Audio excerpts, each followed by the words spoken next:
Friends, आज हम बात कर रहे हैं यस बैंक की। आज यस बैंक का जून क्वार्टर का रिजल्ट डिक्लेयर हो चुका है और रिजल्ट ने सबके होश उड़ा दिए। जैसे संभावना व्यक्त की जा रही थी कि इस जून क्वार्टर के रिजल्ट में बैंक बहुत बड़ा लॉस बताएगी, करीब 650 करोड़ रुपीज़ का लॉस बताएगी, उन सबको गलत साबित कर दिया है बैंक ने और बैंक ने शानदार प्रॉफिट बताया है। तो फ्रेंड्स, पिछले कई दिनों से मैं आपको कह रहा था कि आप यस बैंक पे भरोसा करें, यस बैंक डेफिनेटली आपको अच्छा रिजल्ट दिखाएगी। तो आखिर वो बात साबित हुई। यस बैंक ने बहुत ही शानदार रिजल्ट दिखाया है। 2018 के बाद ये सबसे शानदार रिजल्ट है यस बैंक का। और जिस तरह से यस बैंक का रिजल्ट में ये बातें जो निकल के आ रही है वो आपके लिए बहुत ही ज़्यादा आपके जोश भरने वाली है। एक जो रिज़ल्ट है इतना दमदार है कि इस रिज़ल्ट से आपको समझ में आ जाएगा कि ये अभी ये स्टॉक किसी भी हालत में 13-14 रुपये की प्राइस में रहने के लिए लायक नहीं है। बहुत ही जल्द स्टॉक में बड़ी तेज़ी बन जाएगी। फ्रेंड्स, जो रिज़ल्ट डिक्लेयर हुआ वो लगभग बाजार क्लोज होने के बाद हुआ है, इसलिए इसके ऊपर इसका इफेक्ट नहीं पड़ा, लेकिन मंडे को शानदार इफेक्ट पड़ेगा और स्टॉक में ज़बरदस्त बढ़ोतरी आपको देखने की मिलेगी। तो रिज़ल्ट कैसा है उसको हम अच्छे से डिस्कस करेंगे और जानने की कोशिश करेंगे क्या अब इसके बाद यस बैंक के दिन अच्छे आ जाएंगे। क्योंकि फ्रेंड्स, मैं रेगुलरली आपको कह रहा था कि आप यस बैंक पे भरोसा करें। आखिरकार यस बैंक ने इस बात को साबित किया है। तो उस रिज़ल्ट के अंदर की क्या मुख्य बातें उसको हम डिस्कस करेंगे, साथ में आगे की क्या संभावना बने उसको भी जानेंगे। लेकिन फ्रेंड, उससे पहले अगर आप पहली बार हमारे चैनल पे आए तो चैनल को सब्सक्राइब कर दीजिए, एक बेल आइकॉन दबा दीजिए ताकि जब भी नया वीडियो बने पहला नोटिफिकेशन आपको मिले। वीडियो पसंद आए तो लाइक शेयर जरूर कीजिए। चलो फ्रेंड्स, वीडियो स्टार्ट करते हैं। मैं हूँ आपका दोस्त SB दवे और हमारे अपने चैनल ऑनलाइन कमाई में आपका बहुत बहुत स्वागत है। फ्रेंड्स, जैसे कि मैं काफ़ी समय से आपको बोल रहा था कि आपको यस बैंक पर भरोसा करना चाहिए, ये अपने आप को साबित करके बताएगी और आखिरकार इस जून क्वार्टर के रिजल्ट में उसने अपने आप को साबित किया। जो लॉस था उसकी जगह पे बम्पर प्रॉफिट देखने को मिला है। तो उस रिजल्ट को डिस्कस करेंगे, लेकिन उससे पहले एक बार कारोबार को डिस्कस कर लेते हैं। तो आज यस बैंक का स्टॉक 13.10 पर ओपन हुआ, हाई बनाई 13.20 की, लो बनाया 13 का और एंड में 13.10 पर 0.77% अप पर क्लोजिंग दी है। तो सबसे अच्छी बात यह है कि स्टॉक अभी भी 13 के ऊपर था, उसने 13 को नहीं तोड़ा और अब ये दिन पुराने हो जाएंगे। यहाँ से स्टॉक काफ़ी ज़्यादा दौड़ने के लिए तैयार हो चुका है। तो फ्रेंड्स, आज बड़ी तेजी की नहीं बनने के पीछे वजह है कि बाजार में भी बड़ी तेजी नहीं थी। निफ्टी 50 की बात करें तो 15,856 पर 0.20% अप ही था, बहुत ही मामूली तेजी बनी है। निफ्टी बैंक के अंदर भी कोई शानदार तेजी नहीं थी। 35,034 पर करीब 1.03% अप पर आई है क्लोजिंग और निफ्टी PSU बैंक में 2,428 पर करीब 0.74% अप पर क्लोजिंग थी और प्राइवेट बैंक में 18,287 पर 0.89% तेजी का माहौल बना। तो बहुत बड़ी तेजी नहीं थी और इस वजह से यस बैंक के स्टॉक में नॉर्मल तेजी बनी है। परंतु यस बैंक के रिजल्ट ने बहुत बड़ा धमाका कर दिया है। जहाँ पे जो बड़े बड़े एनालिस्ट है वो कह रहे थे कि जून क्वार्टर में यस बैंक को करीब 600 से लेकर 650 करोड़ का लॉस होगा, उन सबको धता बताते हुए यस बैंक ने बम्पर प्रॉफिट बताया, यानी 207 करोड़ रुपये का नेट प्रॉफिट दिखाया है, जो 2018 के बाद सबसे ज़्यादा है।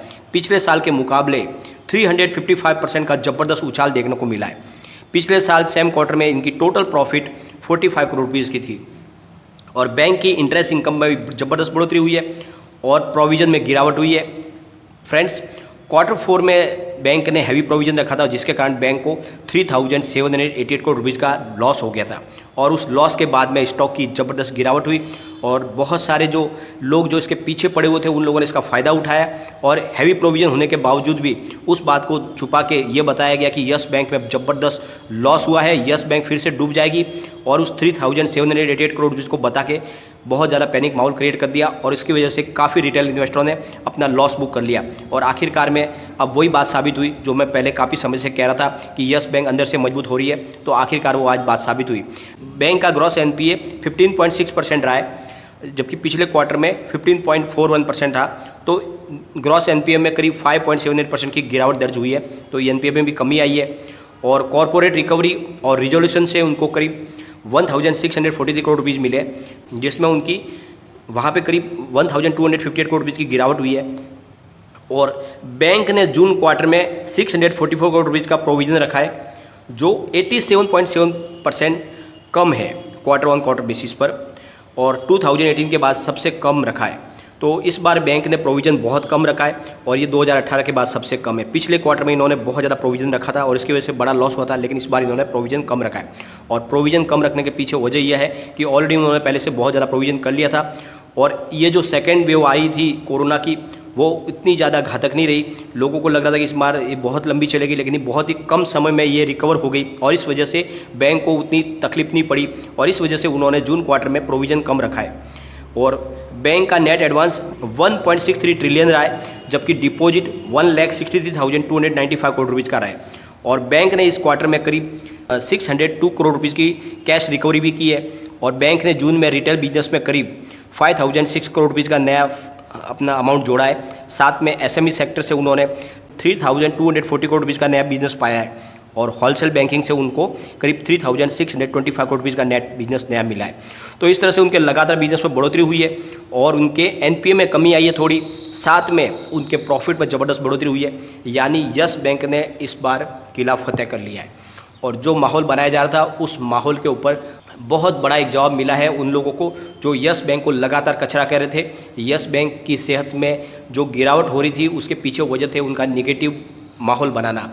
असलियत में ये बात ये थी कि यस बैंक लगातार अपने कारोबार को बढ़ाने की कोशिश कर रही थी, अंदर से मजबूत हो रही थी और इसको साबित कर दिया यस बैंक ने। यानी 2018 के बाद सबसे शानदार रिजल्ट उन्होंने पेश कर दिया है, जिससे एक बात समझ में आ रही है कि यस बैंक बहुत जल्द 3 डिजिट में आ सकती है। तो फ्रेंड्स, जो भी आराम से अभी तक बैठे हुए हैं, जिन्होंने अपना लॉस बुक नहीं किया है, उनको डेफिनेटली बहुत अच्छा प्रॉफिट मिलेगा और जिसने मुझ पर भरोसा किया था वो भरोसा आगे भी कायम रहेगा और डेफिनेटली स्टॉक 3 डिजिट में जाएगी। और जो रिजल्ट दिखा है, मैंने कहा था कि रिजल्ट आखिरकार अच्छा आएगा, तो वैसा रिजल्ट आया और हमारे अनुमान से अच्छा रिजल्ट देखने को मिला है। फ्रेंड्स, जो चाहते थे कि यस बैंक का रिजल्ट बहुत ख़राब है, उनको तो सदमा लग गया है। तो रिज़ल्ट बहुत अच्छा है, कुछ बातें इसमें कमी है उनकी, लेकिन अभी बैंक को थोड़ा सा और समय दीजिए, ये बहुत ही अच्छा रिजल्ट दिखाएगी। जिस तरह से पता ही होगा आपको, मैंने परसों भी जो वीडियो बनाया था उसमें मैंने जो सीईओ है यस बैंक की अनीता पाई, उन्होंने पूरा विज़न पेश कर दिया है कि यस बैंक अपने आप को पूरी तरह से डिजिटल प्लेटफॉर्म पर खड़ा कर चुकी है और आने वाले समय में बहुत अच्छे से कंपटीशन फाइट कर पाएगी प्राइवेट बैंकों के साथ, उतने ही सरकारी बैंकों के साथ। तो जिस तरह से उन्होंने अपने आप को खड़ा कर दिया है, आने वाले समय में उनके पास जो सर्विस है उसकी दम बलबूते के ऊपर वो बहुत जल्द ऊपर आ जाएंगे।